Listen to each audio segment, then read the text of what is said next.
I think you're getting it well. Sauna should be avoided to a larger extent. We are boiling the system, and then in the end, we look for solutions which cannot be provided. So if someone is asking that, so can sauna be another mode of family planning? If you don't want to give birth, you go straight to the sauna. You go and burn the burn, you boil them. Oh, well, I really don't think so. Of course, if you have finished your family and you are not bothered about the status of the sperms, it will be okay for you to go ahead and enjoy it. Okay. Yeah, there's nothing to worry about.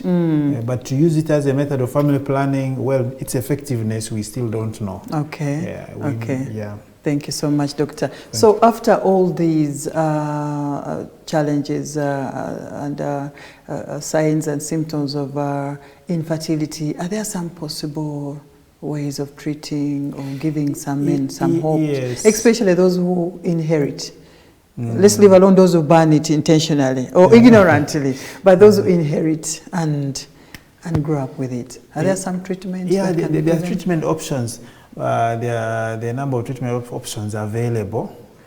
Some of these things are reversible. Maybe if we had gone into details about some other... Do we have an illustration where we can, like we did last time? Yes, so maybe we can look at other causes of male infertility, and then we can pick it up from there so that we can see, yes, so among the causes we only talked about sperm abnormalities, which can be showing in the semen as a semen abnormality, yes, but also it can show other causes of abnormalities causes of problems in the sperm are also varicose things. Well, what are those varicose? So what happens here is still related to the temperature. The testis is supplied by some blood vessels which come from the body, go through the root of the scrotum into the testis. And then that blood has to go back. Now, as it is going back, it is being taken by a number of veins. Now, in some people, and this arrangement is supposed to be such that it lowers the testis temperature. But in some people, the veins swell. Now, when the veins swell, they will not be taking back the blood. Yes, they will not be cooling. Be some blockage somewhere. Yes, they will not be cooling as fast as they should be cooling. Yeah, so when that happens, then the temperature starts being transferred to the testis. So eventually you find the testis getting hot again.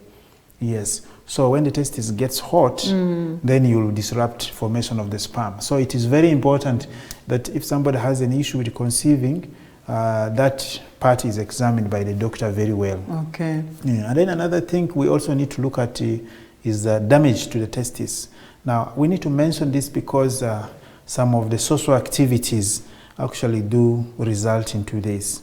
For example? We are seeing this in some forms of sports, especially rugby, rough games. Those rough games where everybody is pushed like... Yes, those rough games and people who ride bicycles for long. Yes. How about drivers who sit for many days driving from Mombasa to Kigali? Now those ones, the problem is the heat. Their chair gets hot. Their chairs get hot, and eventually the testis also gets hot, and that's when they get the problem. So we also see their sperm counts dropping. Yeah. So, but people who get trauma to the testis, either kickboxing, those ones you find, damage to the testis. The funny thing about this damage is that it may be very small. You feel just a small pain, and then it goes off. Now, that you shouldn't ignore, because what happens is, the testis, like the eye, is not available. The body doesn't get to know it in details. But when you get it damaged, the immune system of the body gets to know the testis and starts to fight it. So you find that small damage will expose your body to the immune system, and your immune system will start fighting your testis. So it will destroy it, and you find eventually your testis becoming smaller and smaller, and you wonder what happened. Sometimes you don't even remember. What happened? Yes, where? You don't even remember, yes. How about the swellings in the testes? Sometimes some male present with swollen testicles. Yes, that is called the otitis, infection of the testes.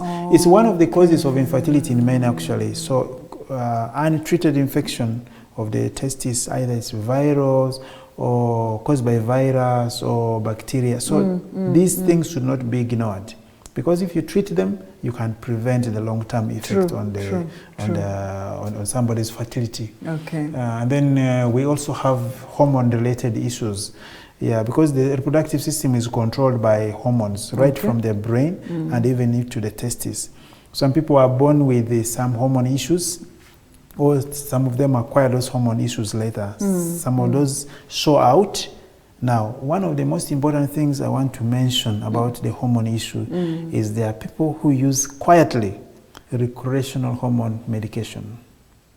And it is increasing in our population, because you see, there are people who want to build muscles, especially people who visit the gyms so much, and we need to pay attention to this. I think they take those drugs which enhance their male hormones.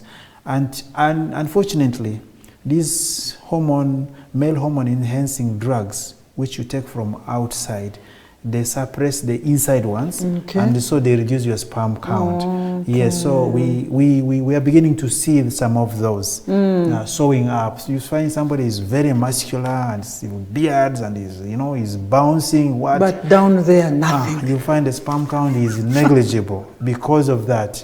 And the unfortunate thing is, most of these people don't tell it to their spouses. Don't even realize it, actually. They don't realize it. They don't tell it to their spouses what they are doing, And you see, yeah, so it's beginning to show up as a problem. But some few people, you can't find the cause. And this doesn't mean that there's no cause. Of course, it could be there. Yes, except that the current level of science has not been able to identify them. So those are the areas of research.